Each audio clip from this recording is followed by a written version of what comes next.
¿Qué tal? ¿Cómo están ustedes? Bienvenidos a una nueva edición de Sin Mordaza. Hoy tenemos muy poco tiempo, tenemos 3 invitados en el piso. Estará con nosotros la diputada Celia Arena, que está armando un lío bárbaro porque quiere que le den gratuito a los jubilados el transporte urbano de pasajeros. Y el de media distancia también. Así que se imaginan que esto genera expectativa. Lo vamos a charlar con ella en minutos. Está también Fabián Palo Oliver, diputado provincial, que está totalmente en contra de las reformas que propone el gobierno en materia de seguridad. Lo mismo que la diputada provincial Natalia Armas Belavi. De eso vamos a hablar, con ellos vamos a hablar de esos temas. Pero vamos a ver rápidamente algunas de las cosas que pasaron en las últimas horas. Tenemos algunas fotos de lo que ha pasado en los últimos días. Primero, el encuentro del socialismo en Buenos Aires, de todo el país. ¿Saben qué decidió el socialismo? Que van a tener candidato a presidente propio. Y de hecho ya se habla de Esteban Paulón, el actual diputado nacional santafesino, rosarino, él, que sería el candidato a presidente del socialismo el próximo año. Así que cuidado, que este es un tema político muy interesante de analizar, no tenemos tiempo para hacerlo ahora. Hablando del socialismo, miren estas fotos, lo que pasó el 25 de mayo. No hicieron locro, hicieron tallarines los socialistas en Don Bosco, acá en Santa Fe, 1.500 personas metieron. Fíjense la cantidad de gente que había. Y la verdad, muy llamativo lo del socialismo. Habían hecho una actividad también el día anterior, un locro en Rosario, pero en Santa Fe llamó mucho la atención. Y mucho más, esta es la parte donde se enojan algunos de los radicales, o en este caso, algunos de los que estaban con Maximiliano Puyaro. Fíjense esto fue en la vecinal Santa Marta, que ahí tenés algunos dirigentes, está Marcela Everard, está el presidente del Consejo, ahí lo llevaron. El día del 25 de mayo, antes del acto oficial, los llevaron a esta vecinal a comer un locro. Pero fíjense la gente que había. Cuando uno compara esto con la gente que juntó el socialismo, dice, ¿qué está pasando? Los llevaron al gobernador a un lugar donde no había mucha gente. Bueno, cambiamos de plano. En este caso, esto tiene que ver con el movimiento Evita. En Rosario también hicieron un locro. Estaba ideal el día por las temperaturas y demás. Así que en Rosario, el movimiento Evita, hay varios de los dirigentes, Eduardo Tognoli, Lucila de Ponte y otros, que participaron de esa actividad muy numerosa, también muy concurrida, el mismo 25 de mayo. Y tenemos otra foto más, señor director. En este caso, un encuentro en las últimas horas de los radicales que están con Poletti. Fíjense que acá son muy numerosos. Estaba Alejandro Boscarol, porque en Santa Fe se dice mucho que nació el poletismo, que no tienen que ver nada con los radicales y con el PRO. Y los radicales dijeron, che, nosotros estamos con Poletti. Hay ahí medio una interna que será tema para hablar en algún otro momento. Y bueno, estamos en un proceso donde el microclima político se está discutiendo mucho de lo que va a pasar el próximo año. La gente no, el tema de las elecciones lo ve muy lejos. Pero para el microclima político no. Está todo muy cerca, porque ahora hay que definir la reforma electoral y al mismo tiempo en diciembre saldría la convocatoria para las elecciones del próximo año. Pero no tenemos más tiempo, tenemos que ir a nuestros invitados, así que apenas hacemos un breve intermedio y ya estará con nosotros la diputada provincial Celia Arena. Comenzó el proceso participativo para crear la Carta Orgánica de la Ciudad. Ingresá a autonomiasf.consejosantafe.gov.ar y sumá tu voz. Muy bien, continuamos aquí en el programa. Está con nosotros la diputada provincial Celia Arena, del Partido Justicialista. Diputada, bienvenida al programa, buenas noches, gracias por estar. Bueno, buenas noches, mucho gusto de estar acá acompañándonos. Bueno, a ver, hay varios temas, pero uno de ellos, de las últimas semanas, dijo el Papa Francisco, hagan lío. El lío que armaste en ciertos sectores con este tema del viaje gratuito para los jubilados. A ver, por un lado, es entendible que genera esperanza, expectativa en cierto sector que hoy, por más que algunos pueden decir que es menos o tienen algún... No. Como está la situación económica, es mucha plata, pero también mucho dolor de cabeza para el gobierno. ¿Qué es esto del proyecto que vos querés que los jubilados no paguen ellos el boleto de transporte urbano de pasajeros? Estamos hablando, ¿es así? Exactamente, así es, Darío, es el transporte urbano e interurbano. ¿El interurbano también? También, porque hay como distintos subsistemas que subsidian el transporte. Por ejemplo, quienes tienen SUBE acceden a una tarifa diferenciada, pero hay solamente en Rosario y en Santa Fe, sí. Creo que en ninguna localidad más. Después, en Rosario, por ejemplo, las personas mayores de 70 años no pagan el transporte local. Y así podemos ver como medidas locales, pero en un sistema muy fragmentado. Y si hoy vemos la situación que están atravesando las personas mayores, nosotros tomamos la edad de 60 años de las mujeres y 65 años de los varones, tomando justamente la edad jubilatoria, pero acá tenemos un universo que en algunos casos no tiene ningún tipo de cobertura, porque no llegó, o cobra la PUAN, que es un porcentaje de la jubilación mínima nacional. Pensemos que están en sumas bajísimas lo que está cobrando, sobre todo los jubilados y jubiladas nacionales de ANSES, y que la gran mayoría cobra la mínima. Con lo cual, pagar un boleto de colectivo es una suma considerable, si entendemos además que muchas de estas personas se jubilan, perciben este haber jubilatorio, pero para poder sostener su vida trabajan de otra cosa, siguen trabajando después de la edad jubilatoria, y tienen que trasladarse, y esto, reitero, representa un monto que si se mensualiza es excesivamente alto. En un marco además en donde tenemos medidas del gobierno nacional que impactan directamente en las personas mayores. Veamos lo que implica el tema de medicamentos. ¿Cuántas veces escuchamos o interactuamos con personas que tienen que elegir qué medicamento compran de los que el médico o la médica les indica, porque no alcanzan con lo que las medidas que tomó el PAMI de retirar la entrega de medicamentos, con todo lo que además pasa en el PAMI con los turnos que se dan, turnos a veces que son urgentes y se dan a 3, 4 meses o no hay respuesta. Pensemos en una persona que vive, por ejemplo, no sé, en Reconquista y tiene que hacer un tratamiento de radioterapia. Vos sabés que radioterapia se hace, hay equipamiento en la ciudad de Santa Fe, en la ciudad de Rosario y en Sunchales, nada más en la provincia. Entonces, la radioterapia implica venir todos los días durante 3, 4, 5, 6 semanas. Bueno, nosotros entendemos que la provincia está absolutamente en condiciones de extender el beneficio del boleto educativo gratuito, que fue, digamos, es nuestra propuesta, a las personas mayores. Esto en la provincia de Córdoba hace muchísimo tiempo que se hace, nosotros siempre lo tomamos, porque además de formar parte de la región centro y que hay una normativa que dice que cuando existe un programa o alguna acción en una de las provincias, es recomendable que las otras puedan tenerla, no copiarla, sino adaptarla, si está, por supuesto, dentro de las posibilidades. Córdoba lo hace mucho tiempo que tiene este boleto para personas mayores, una provincia con una estructura económica, financiera, muy similar a Santa Fe, o sea que absolutamente estamos en condiciones. Ahora, y quiero ponerle un número, porque este es el tema, que es absolutamente viable. Si nosotros hacemos un cálculo tomando como un número muy genérico la cantidad de jubilados y jubiladas que hay en la provincia, son aproximadamente 600.000, entre nacionales, provinciales, estas personas que cobran la PUAM. Eso implicaría un costo de 500 millones mensuales para la provincia. Nada, es el 0,05 de los 14 billones del presupuesto de la provincia, contra creo que 80.000 millones que implica el boleto educativo gratuito. O sea que es absolutamente viable. ¿Cuánto es el boleto educativo? Son más o menos 80.000 millones. No tengo el último número porque eso se va modificando, pero es aproximadamente el último que informaron a la legislatura en su momento cuando estuvo presente las autoridades que tienen a cargo el programa.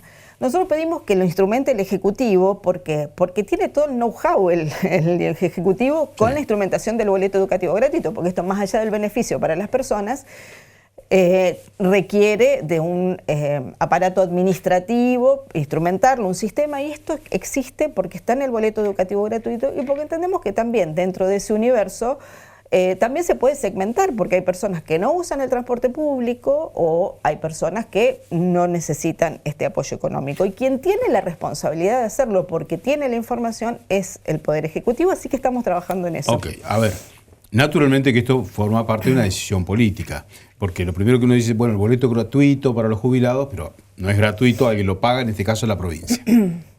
El antecedente, yo creo que justamente es el boleto gratuito para los estudiantes, los maestros, los trabajadores de las escuelas, que sí fue una decisión de tu gestión. Bueno, de Perotti, pero vos fuiste funcionario, fuiste ministra de gobierno. Exactamente. Fue uno de los compromisos de campaña de Omar Perotti, que por ahí recién hablábamos, que muchas veces quienes son candidatos o candidatas hablan mal de quien está gestionando, pero no dicen nada de lo que van a hacer o qué ven y cuál es la propuesta. Bueno, este claramente fue uno de los compromisos de campaña de Omar Perotti. Y en ese momento decían, ¿y cómo no se va a poder hacer? Sí, me acuerdo. Me acuerdo que decía, de hecho, bueno, en varios gobiernos se pedía, pero no se implementaba. Exacto. Pero había cuestiones de también un porcentaje a cargo de las empresas, pero esto es una decisión política. ¿Por qué? Porque tiene impacto y coincido en esto, me parece muy interesante esta referencia que haces a que no es gratuito porque lo paga la provincia y se financia con los aportes de todos los santafesinos y santafesinas. El gratuito tiene que ver con que la persona no lo paga, es gratuito para la persona. También hay muchas cosas que se financian con nuestros impuestos y que no van necesariamente a los sectores más vulnerables. Lo está pagando. De eso se trata el Estado, de que todos aportemos y que después quien está gobernando establezca cuáles son sus prioridades. Bueno, esto es una obviedad, pero te lo tengo que preguntar, porque sé que estuviste en las últimas horas en Rosario con jubilados. Cuando vos les contás, les genera expectativa, ¿cómo lo reciben? La verdad que, por supuesto. Porque después hace ruido en la gris. Cuando vos vas y hablas con los jubilados, le metés fichas sobre esto y en términos políticos estoy hablando, ¿no? Nosotros hacemos mucho, todo lo que tenemos como metodología, los proyectos que nosotros presentamos y sobre los que trabajamos tienen siempre una ida y vuelta anterior y posterior, porque entendemos que nuestro rol es estar ahí para defender los intereses de la gente que nos votó, de las personas, de los vecinos y vecinas de cada localidad de la provincia. Y en este sentido también ver qué pasa con los sectores más vulnerables. Entonces trabajamos mucho interactuando. Y por supuesto que este grupo lo recibió muy bien, están trabajando muchísimo en Rosario como en otros lugares de la provincia con que tenemos contacto. Pero es muy interesante por esto, porque hoy tenemos personas muy activas y que entienden que el trabajo que pueden hacer ellos difundiendo esto, trabajándolo como otros temas en los que estamos trabajando en conjunto, hacen que cada uno se sienta parte de algo que puede llegar a lograr algo que va a beneficiar, a lo mejor en términos a cada uno de ellos, pero a lo mejor no, sino a otra gente que saben que está atravesando situaciones muy, pero muy complejas, porque esto que decíamos de salud, pero sobre todo esto, Darío, pensemos que hay, en Rosario, en estos días, un hombre de 81 años, estas situaciones de violencia, este hombre que estaba, sentado en la vereda, pero también el caso del Uber que pasó, que esto quería hacer referencia y mezclé las dos cosas, en una de las localidades cercanas a Rosario, ahora no recuerdo qué, un homicidio. Personas mayores que están trabajando, conduciendo un vehículo para poder sostener su vida. Esto no es excepcional. Vemos muchas mujeres que se jubilan de su trabajo y después siguen trabajando en distintas cuestiones. Vemos muchas mujeres que conducen también, que trabajan por aplicación, o muchas mujeres que se dedican al cuidado de personas mayores, que tienen que seguir trabajando porque es imposible sostenerse sin ese adicional. Ahora yo te doy una pregunta en términos políticos. Porque vos tenés la experiencia de la gestión, vos estuviste, digamos, conocés del otro lado del mostrador, que no es el caso de la mayoría de los dirigentes políticos. Pero vos sos del Partido Justicialista, fuiste ministra de Gobierno. ¿Hasta dónde los oficialismos son permeables a aceptar una iniciativa de la oposición? Y lo digo bien directo porque es posible que muchos dicen, sí, mirá, ¿cómo se nos ocurrió a nosotros antes? ¿Cómo no lo hicimos si lo podíamos financiar? Pero si lo hacemos, le vamos a dar que la dueña de la bandera va a ser Celia Arena o el sector de Perotti o lo que sea. Y ahora te hablo te saca un poquito de esta escena, mirándolo desde arriba y a partir de la experiencia que vos tenés en gestión, porque no solamente fuiste ministra de Gobierno. ¿Hasta dónde uno es permeable cuando está en el Ejecutivo de permitirse o de recibir iniciativas de otros sectores que por ahí no salieron del grupo propio? Bueno, nosotros fuimos muy permeables. De hecho, además, yo siempre digo, tuvimos una legislatura absolutamente obstruccionista con el Ejecutivo, sí, la mayoría que enviaba de la oposición, mensajes, la mayoría de la oposición, y la actitud que hubo ahí siempre fue, esto lo manda el Ejecutivo, lo manda Perotti y se frisa, no importa que sean cosas como la ley de conectividad, sí, recuerdo. Que son cosas, las cosas que se trababan ahí. Ese fue un punto neurálgico en la ley de conectividad. A ver, para que la gente entienda, era para llevar internet a los lugares que no son Rosario y Santa Fe, para ser más claro, ¿no? Santa Fe y Rosario tenemos buena internet y en el resto de la provincia no. No, y en Santa Fe y en Rosario también tenemos lugares donde la señal no es tan buena como para poder conectarse, pero esto hace, bueno, con la encíclica del Papa León sobre el tema de la inteligencia artificial, vemos la trascendencia que tiene todo esto porque implica el acceso a derechos, a información, a formación, a educación. Sin ir más lejos, hoy tenemos algo que somos muy críticos con el sistema de estacionamiento municipal en Santa Fe, que es absolutamente restrictivo para las personas mayores o para que alguien que no tiene datos, porque tiene que tener para el QR, la verdad que sí, eso nosotros lo manifestamos, pedimos a la Defensoría del Pueblo que informe si no se está restringiendo derechos con este sistema, pero más allá de esto, la conectividad es fundamental. Y acá solamente porque era una iniciativa de Omar Perotti que podía terminar representando una acción de gobierno muy clara y con un impacto en la ciudadanía, se bloqueó 1 año y medio, sin ningún fundamento, 1 año y medio en la Cámara de Diputados hasta que salga el único crédito que Nación había avalado, como el que se avaló ahora, que seguramente va a salir rápido porque como tiene la mayoría no va a haber ninguna objeción. Y el nivel de endeudamiento que tiene la provincia, la verdad que es preocupante, ya lo manifestamos nosotros en la Cámara. Digo, y así como se trababan esos proyectos, también la legislatura santafesina aprobaba proyectos que tenían que ver directamente con la gestión, creando programas, estableciendo... Sí, afectando el presupuesto. Afectando el presupuesto y afectando una acción de un programa de gobierno, y nosotros obviamente cumplimos la ley en cada uno de los casos. Pero digo, más allá de esta cuestión, yo pongo como ejemplo nuestra actitud en la legislatura, ya lo hemos hablado en alguna oportunidad. Nosotros somos muy responsables porque entendemos que a la hora de debatir, de dar los debates, de aprobar o no aprobar legislación, que lo que nosotros hacemos no tiene que ver con ponerle trabas a quien está gobernando. La disputa se da en otro plano, con las propuestas electorales, para adelante, no para atrás, para adelante siempre, diciendo qué es lo que se va a hacer y marcando cuáles son por supuesto, las diferencias que tenemos con quienes están gestionando. Pero cada uno de los mensajes que el gobierno envió, nosotros los debatimos con profundidad, con responsabilidad, consultamos especialistas, tratamos de analizar el impacto real y concreto. Lamentablemente tenemos muy poca información del gobierno, muchas veces pedimos, para poder evaluar con responsabilidad estos temas. Y sobre todo esto, Darío, no es un beneficio ni para Celia Arena ni para Omar Perotti. En todo caso, de lo que estábamos hablando, es un beneficio para los jubilados y jubiladas. Y quien lo va a instrumentar si toma la decisión política es el Ejecutivo Provincial de Maximiliano Puyaro, no es Celia Arena. Celia Arena o nuestro bloque Omar Perotti no van a estar haciendo el trámite. Entonces, yo creo que la gente, los vecinos, vecinas de cada una de las ciudades esperan esto de la política. No mezquindad, basta de mezquindad, basta de que me agarro de esto porque si no, porque no lo comparto.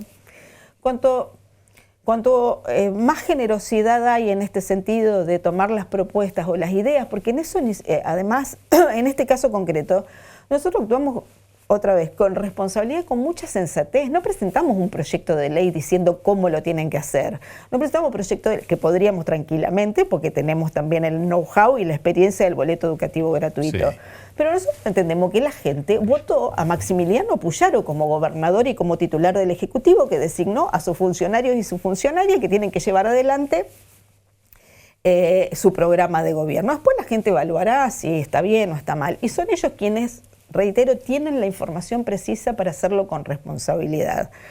Saben a cuántas personas van a llegar, qué presupuesto afectar. Por eso le pedimos al Ejecutivo que a través de la autoridad que corresponda, que es el Ministerio de Desarrollo Productivo, quien tiene hoy el boleto educativo gratuito, pueda extender este beneficio. Y la verdad, vos mencionabas, bueno, que por ahí se puede decir, ¿por qué no lo hicieron ustedes en su momento? Y la verdad que la situación de las personas mayores era una situación distinta. Pensemos que nosotros, y además que... Sí, hoy están peor, eso queda claro. No, hoy están en una situación muy, pero muy compleja. Pero además nosotros, contexto de cosas que a ninguno nos gusta hablar porque no nos gusta recordar, pero pandemia, con la mayor sequía, primero tuvimos mucha responsabilidad respecto a la planta del Estado, que son servidores públicos, quienes hoy son maltratados por este gobierno, docentes, policías, las enfermeras, etcétera, que tienen una retribución que cada vez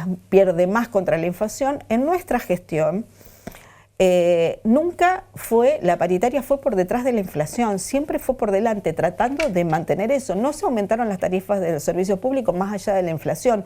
Todo esto, que parece una cuestión demagógica, tiene que ver con el sostenimiento de la vida diaria de las personas, que puedan, y sobre todo en el caso de los trabajadores y trabajadoras públicas, son quienes brindan servicio a los chicos en las escuelas, a las personas que tienen que hacer uso de la salud pública, en el tema de seguridad. Entonces nosotros hicimos todas esas cosas que demandaron un esfuerzo enorme. Tuvimos el boleto educativo gratuito, tuvimos un plan de obra pública muy, pero muy importante. Muchas de las obras que está inaugurando hoy el gobernador Puyaro se iniciaron en nuestra gestión y se les dio continuidad hasta en un contexto macroeconómico muy, pero muy complejo, con una ausencia muy grande de apoyo del gobierno nacional, más allá que siempre se diga, eran del mismo signo político, pero está claro que muchas de las cosas que reclamábamos nunca las tuvimos. Lo digo como contexto de cómo se dio esa situación, como contexto, pero no para mirar para atrás, como contexto para mirar para adelante, en el sentido, lo que estamos proponiendo lo hacemos con la misma responsabilidad y entendemos que hay decisiones políticas que es importante que se tomen y se instrumenten con la legitimidad que la gente le dio al votar al gobernador Puyaro, pues tiene esta posibilidad de hacerlo. Así que apostamos a eso. Celia, muchísimas gracias por tu tiempo. Muchas gracias a vos, Darío. Avenida Rullón finalizada, más grande, más conectada, terminada para que la use toda la ciudad. Renovamos completamente Avenida Rullón desde Pellegrini hasta 27 de febrero. De calle a avenida, doble calzada, cantero central, pavimento a nivel definitivo, ciclovía, nueva iluminación LED, semaforización y señalización. Prometimos y cumplimos. Municipalidad de Rosario, provincia de Santa Fe.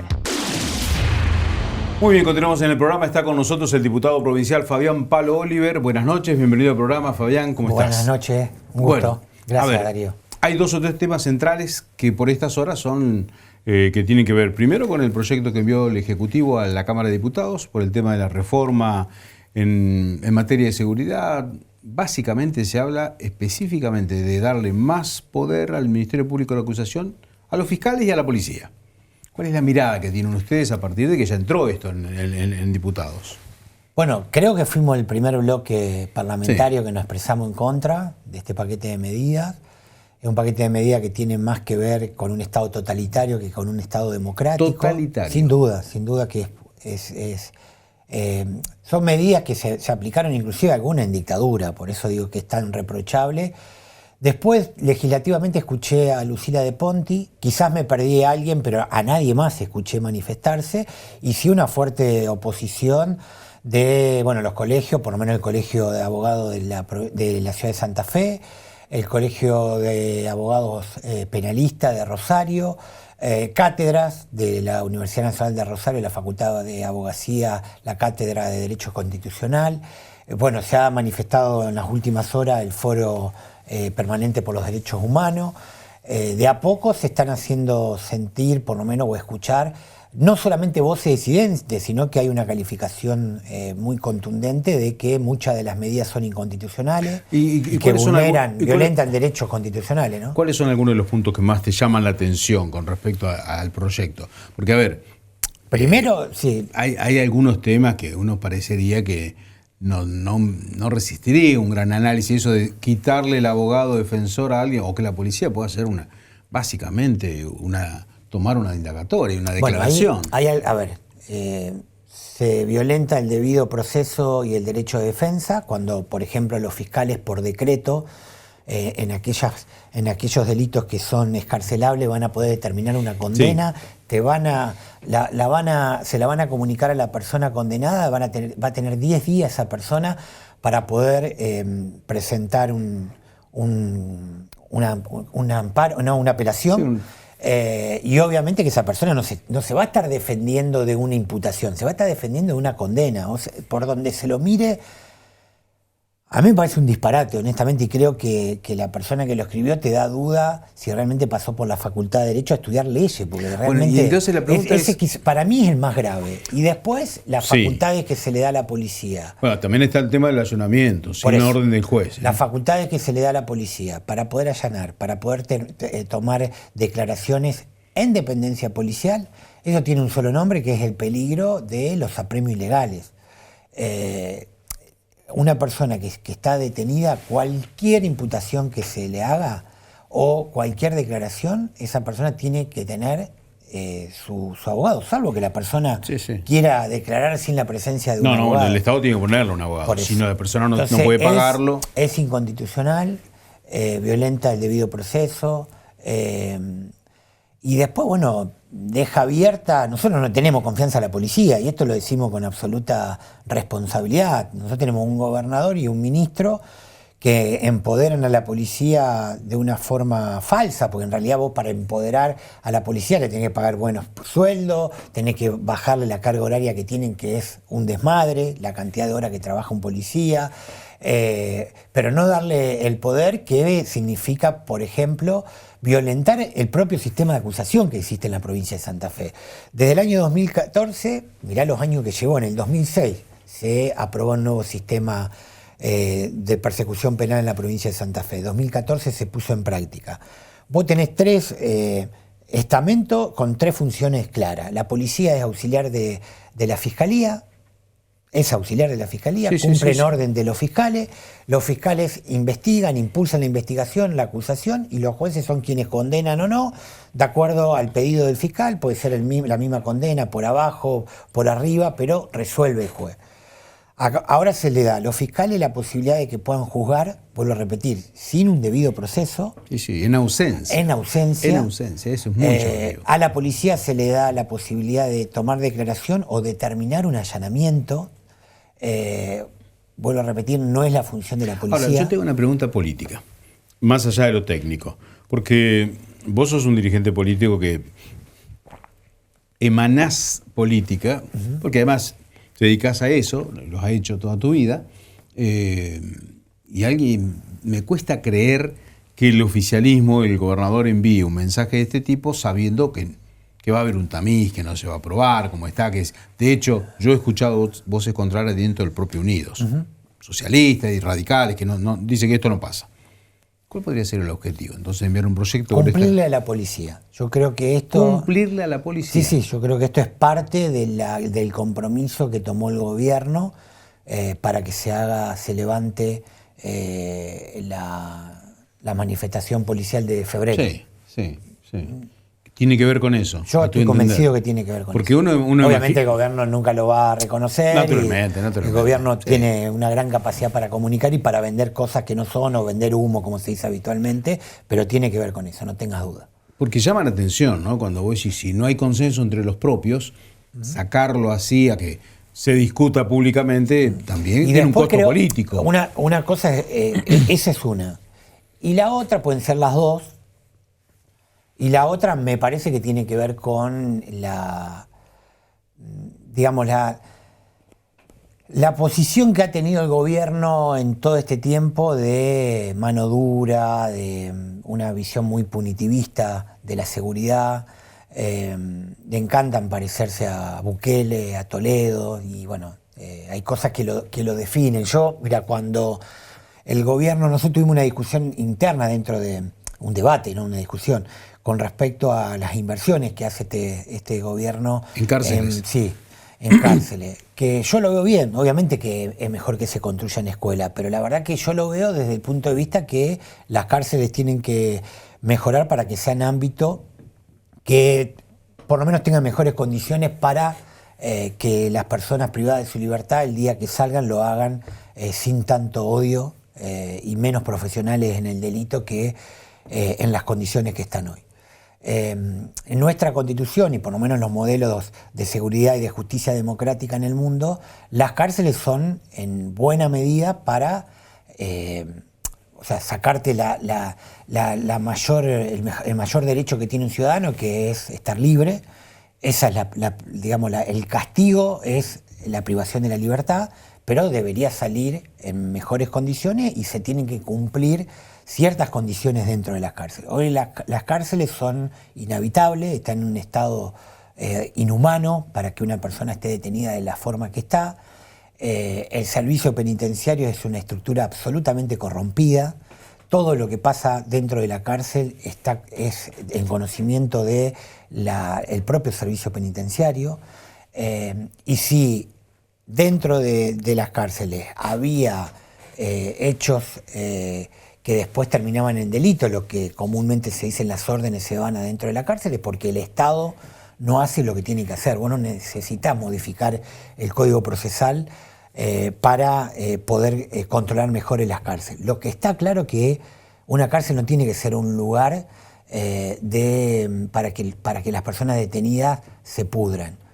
Y tampoco puede ser el infierno. Entonces, cuando el gobierno le pone simbólicamente a la cárcel de alto perfil, que va a tener 1.300 plazas. En Piñero. Santa Fe no tiene 1.300 plazas, o por lo menos no tiene 1.300 personas de alto perfil. La han flexibilizado bastante, evidentemente.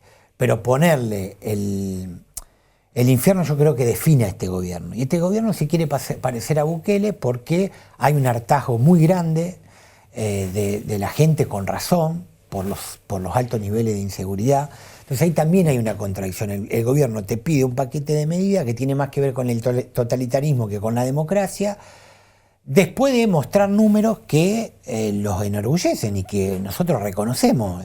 La baja de los delitos dolosos, sin duda, y de los homicidios sobre todo, sin duda que es importante.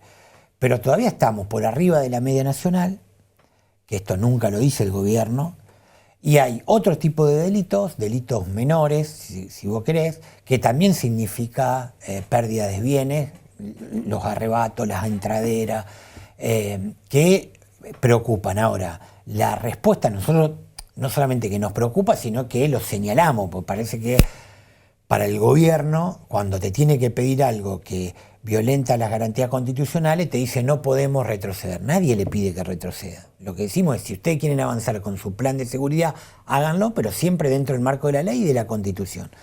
Lo que está pidiendo excede la Constitución, la violenta, pero yo creo que la respuesta es, por un lado es quedar bien con la policía, cumplirle un compromiso, y por el otro lado seguir pareciéndose o teniendo este discurso de mano dura, porque en el común de la gente ese discurso le viene bien. Ahora, la gente que está detenido, la mayoría de la gente que está detenido, en algún momento salen nuevamente a la sociedad, y se tienen que integrar. En las condiciones que tenemos la cárcel y la corrupción que hay, no van a salir mejor. Y esto no lo discute este gobierno. Y cada vez que hemos planteado la posibilidad de armar una mesa para discutir estas cosas, generalmente se oculta o directamente no quieren darle identidad a la necesidad también de discutir lo que está pasando puertas hacia adentro del sistema penitenciario. Fabián, te cambio de tema. El gobierno... Una de las reformas plantea un régimen prácticamente es una media hora con derecho a patio, si te sacan al patio media hora cada 7 días. No, bueno, incluso llega hasta cortar las relaciones con la familia, solamente epistolar, es decir, una carta que encima bajo supervisión o control, ¿no? Eso es uno de los temas que se plantean también.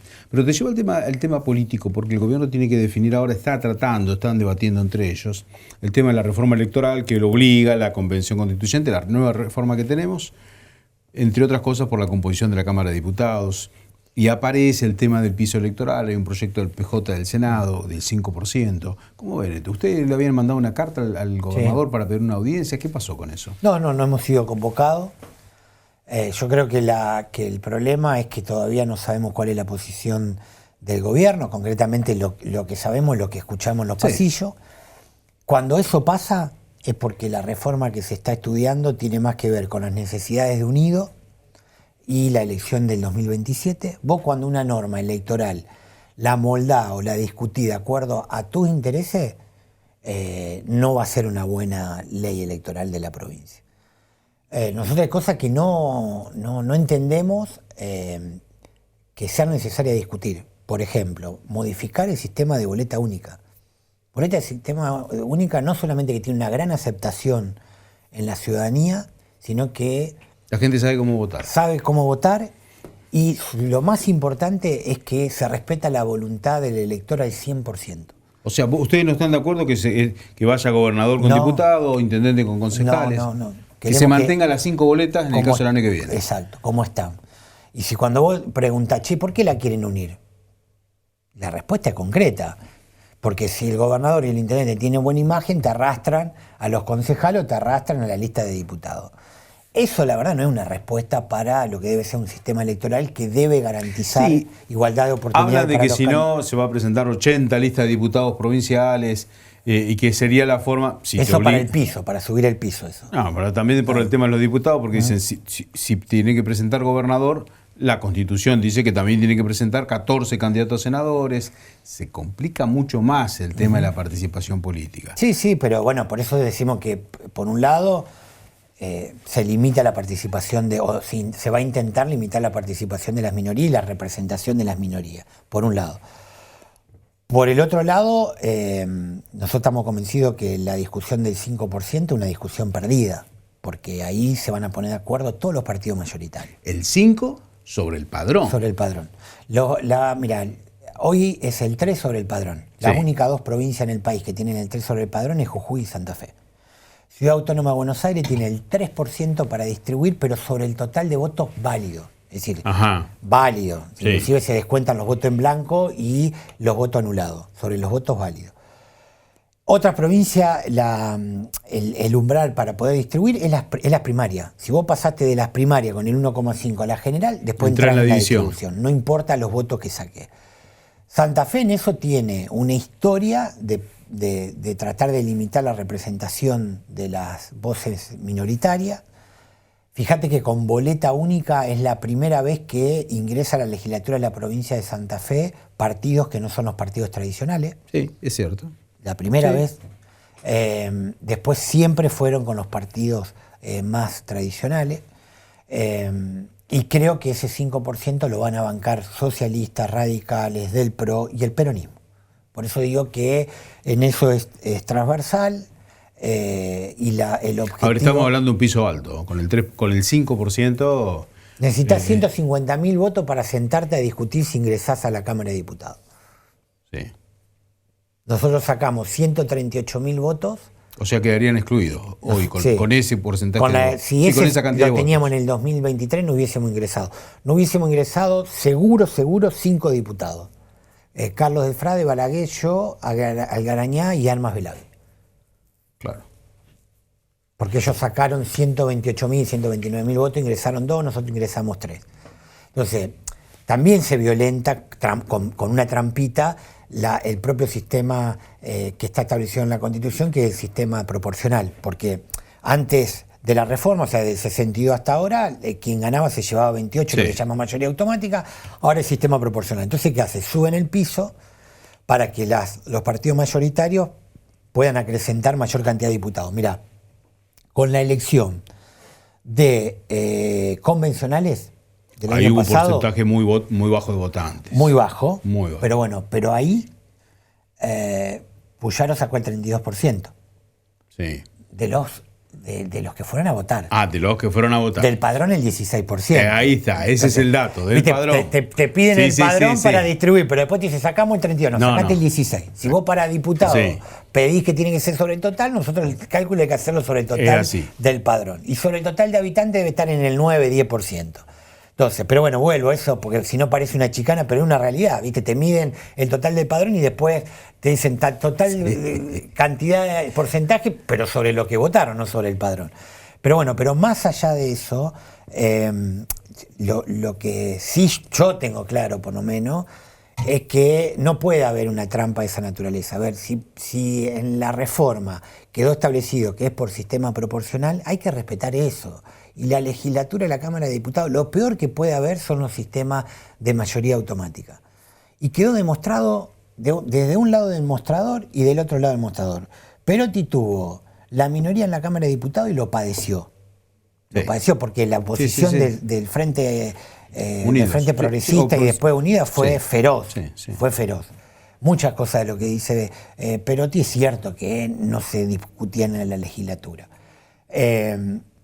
Y también tener mayoría en las dos cámaras, como tuvo Reutemann, como tuvo Bey, como tiene Puyaro hoy ahora, es perjudicial sobre todo porque hay una vocación no democrática de querer hegemonizar y controlar todas las instituciones de la provincia, y es el camino muy cortito para llegar al totalitarismo. Si vos controlás los fiscales, controlás los jueces que se ponen, el Tribunal de Cuentas, los organismos de control, los organismos autárquicos, siempre el acuerdo es con algún sector, y eso generalmente es con el PJ. Desde la institucionalidad está bien porque tiene que haber ciertos acuerdos, pero vos no podés consolidar acuerdos para seguir controlando, hegemonizando las instituciones y encima para excluir a los pocos que decimos cosas distintas y que no participamos de esa lógica de control del poder, porque nosotros no participamos del diseño. Quien diseña la institucionalidad son la mayoría. Las minorías, ¿qué hacen? Interpelan, incomodan y no mucho más que eso. Fabián, muchísimas gracias por tu tiempo. Gracias.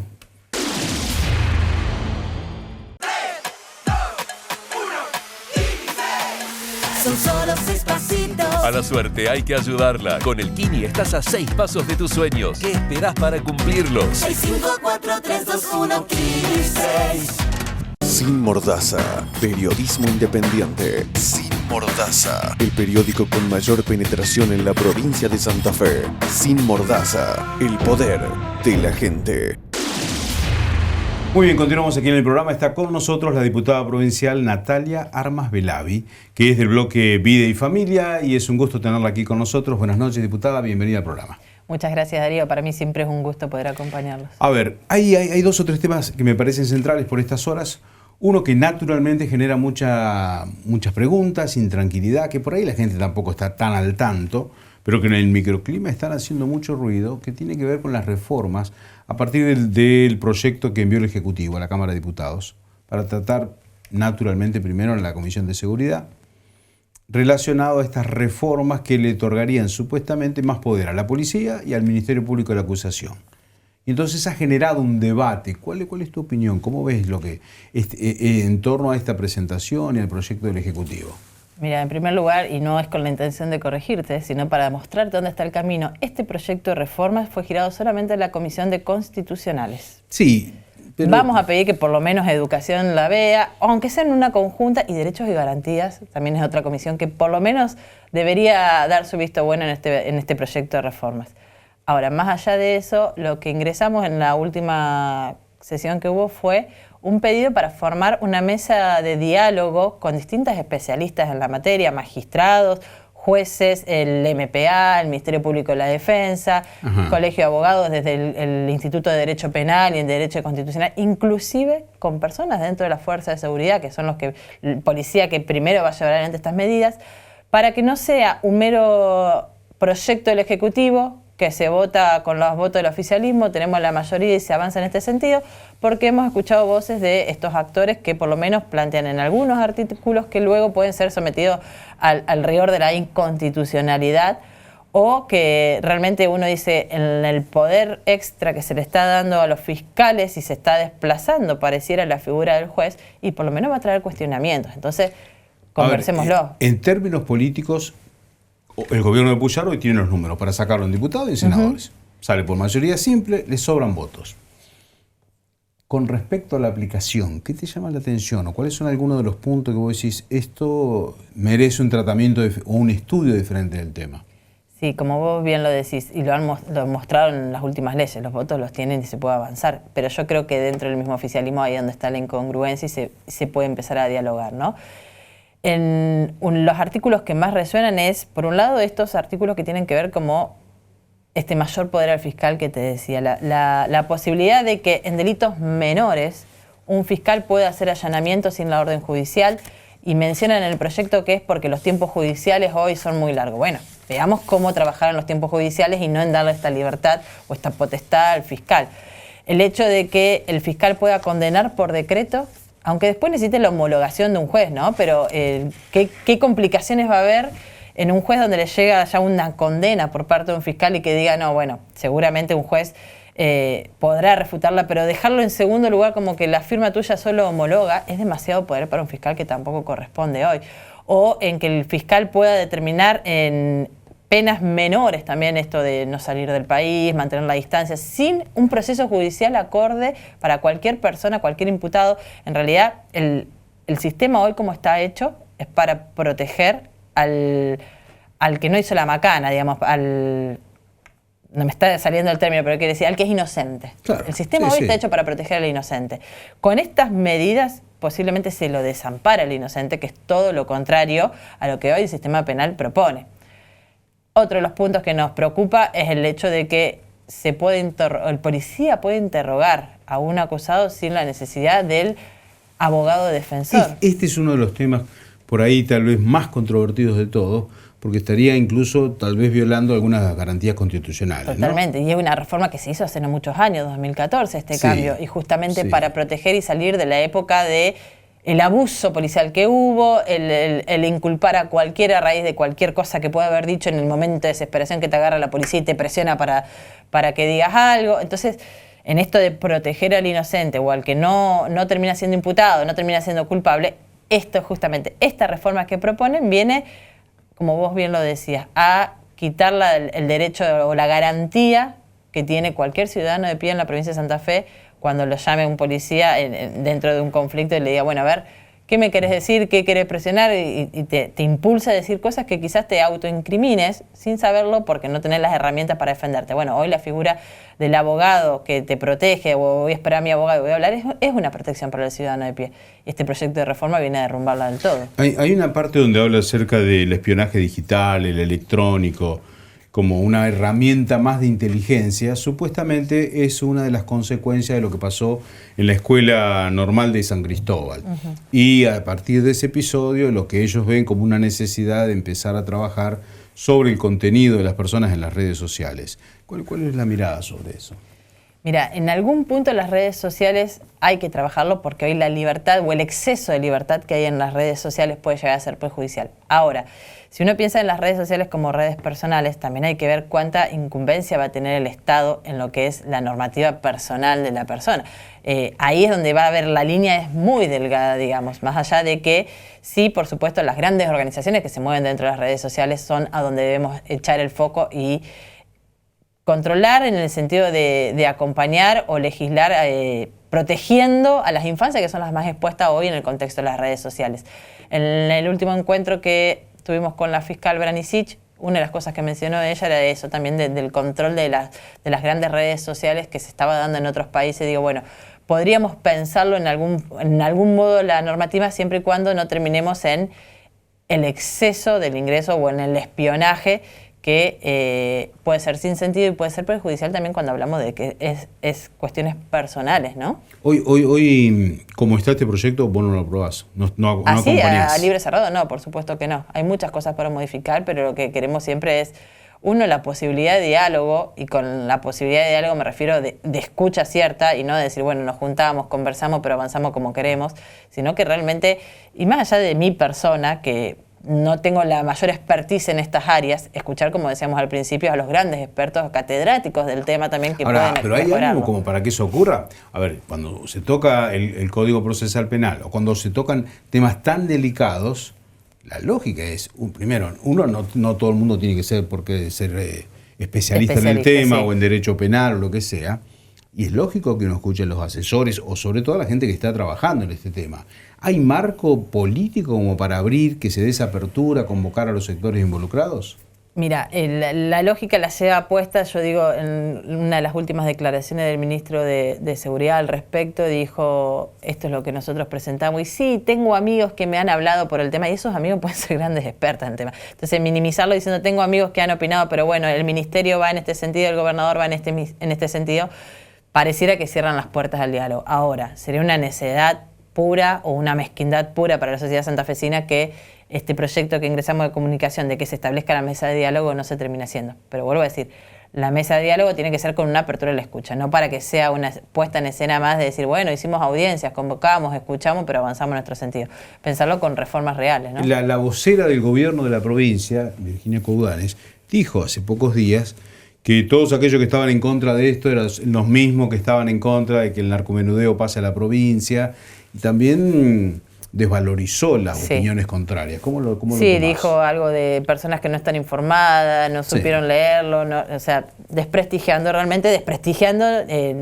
no me pongo yo en ese lugar, si quiere me saco como legisladora y como expertise soy médica generalista, por lo cual vuelvo a decir, seguro que hay gente que lo sabe, pero desprestigiar al Colegio de Abogados de la provincia de Santa Fe, de la ciudad de Santa Fe, al Instituto de Derecho Penal, que fueron los primeros en salir a hablar en los medios, a desprestigiar a los jueces, porque los jueces también son los involucrados, los magistrados que han querido hablar, inclusive aquellos que no se han pronunciado todavía, pero que sabemos que en sus áreas son expertos en el tema, y me parece muy bajo realmente, es muy bajo porque no encuentro otro adjetivo más amable para decir, o propio de alguien autoritario, totalitario, de decir, bueno, esto es lo que nosotros queremos, si te gusta bien y si no, no, o como nos han dicho en alguna parlamentaria, muchachos, los votos los tenemos, así que nosotros avanzamos. Natalia, te cambio de tema. El año pasado, cuando estuviste con nosotros en el programa, yo recuerdo que hablamos de un tema del bullying en las escuelas. Vos habías presentado un proyecto en la Cámara, no había pasado lo que pasó en San Cristóbal en ese momento, y ahora muchas de estas cosas que han presentado son consecuencias, no tengo ninguna duda porque me lo han dicho, que del episodio de la Escuela Normal de San Cristóbal. ¿Qué pasó con este proyecto del bullying en las escuelas que vos venías trabajando? Este proyecto, y me hago cargo de decirlo así, el oficialismo no quiere trabajarlo. Este proyecto, como vos lo decís... A ver, ¿qué significa no quiere trabajarlo? O sea, la comisión no lo trataron todavía. Mira, en primer lugar, este proyecto tiene meses en la Comisión de Educación. Cuando pasó lo de San Cristóbal, en su momento lo hablé, digo, este proyecto hay que trabajarlo. Sí, estamos de acuerdo, la problemática es gravísima, quedó ahí. La Comisión de Educación no lo trabajó. Cuando pasó lo de San Cristóbal me dije, vamos a cambiarlo a la Comisión de Derechos y Garantías. Por esto de, el término, no es el que dice el pero yo menciono, digo, penalizar a los padres o hacer responsable a los padres, dice Derecho y Garantía. Derecho y Garantía es una comisión que, lo digo, no se reúne nunca en la Cámara. Nunca se reúne esa comisión, una vez cada no sé cuántos meses, entonces mandarlo a esa comisión es como lo mandamos a morir ahí hasta que se decide trabajar. Bueno, cuando conversamos del proyecto, le digo, mira, como no afecta, porque no es una responsabilidad civil o penal para los padres, le digo, no corresponde que vaya el proyecto a la Comisión de Derecho y Garantía. Vuelve a la Comisión de Salud. Entonces fue episodio de San Cristóbal, digamos, más allá que de San Cristóbal el tema del bullying después quedó de lado, ¿no? Noviembre del año pasado. Dijimos, vamos a avanzar en este tratamiento. Y ahí quedó la comisión. ¿Qué proponías vos? Yo me acuerdo que vos hablaste en algún momento de la multa a los padres también, ¿no? Exacto.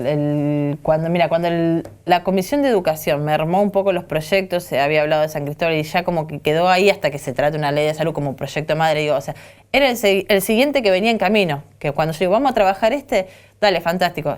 Vamos a citar al Ejecutivo a ver qué dice el Ministerio al respecto. Y quedó ahí. Hace un mes y chirola que la Comisión de Educación no se reúne y sí ingresan con la intención de trabajar. Te interrumpo un segundo. Más de un mes que la comisión no se reúne. Exactamente.